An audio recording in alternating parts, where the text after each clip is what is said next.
ஸ்ரீமாத்ரே நமஹ. இன்னைக்கு சௌந்தர்ய லஹரியில் 60வது ஸ்லோகம் நம்ம பார்க்கலாம். இந்த ஸ்லோகம் படிச்சதுன்னா அதனுடைய அதுக்கு பலன் தேவியின் இனிய பேச்சு.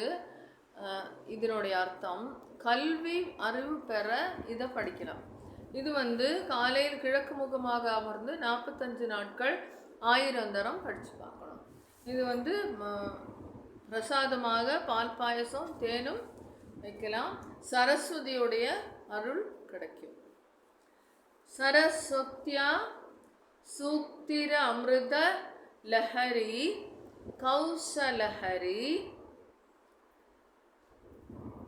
பிபந்த்யா சர்வாணி ஸ்ரவண சுலு காப்யாம விரலம். சரஸ்வத்யா சூக்தி அமிர்த லஹரி கௌசலஹரி பிபந்த்யா சர்வாணி ஸ்ரவண சுலுகாப்யாம விரலம்.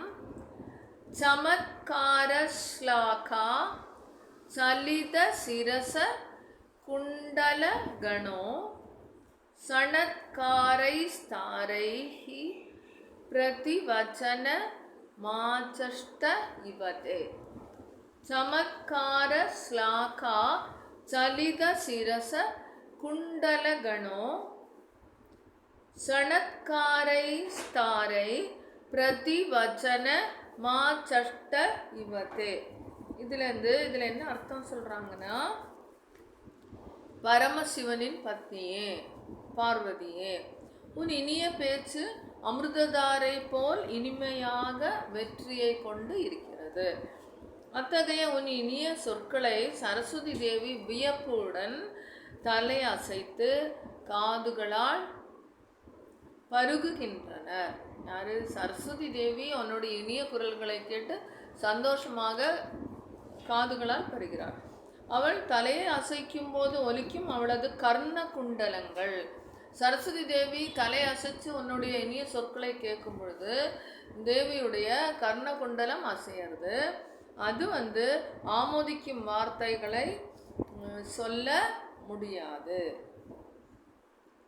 எப்படி அதை நம்ம வர்ணிக்க முடியும் சொல்லி பகவத் பாதால் கேட்குறார். இந்த ஸ்லோகம் சொன்னா நமக்கு சரஸ்வதி கடாட்சம் கிடைக்கும். பாருங்க, சேர்த்து சொல்லலாம். சரஸ்வத்யா சூக்திர் அமிர்தலஹரி கௌசலஹரிஹி. சூக்திர் சொன்னா அமிர்தன்னு சொல்லணும். அப்போ சேர்த்தி படிக்கும்போது நல்லா இருக்கும்.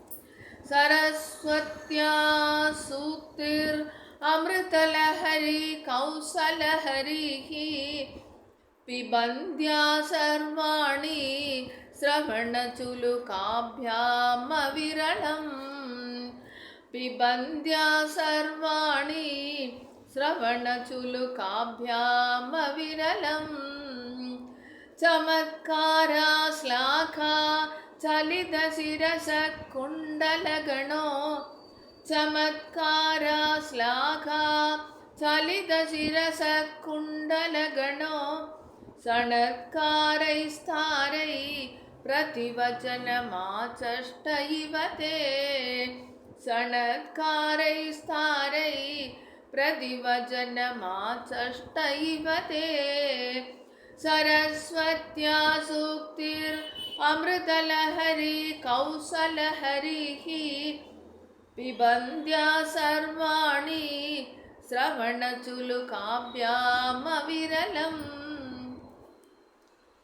சமத்காரா ஸ்லாகா சலித சிரச குண்டல கணோ சணத்காரைஸ்தாரை பிரதிவச்சன மாச்சஷ்ட இவதே. ஸ்ரீமாத்ரே நமஹ. ராம் ராம்.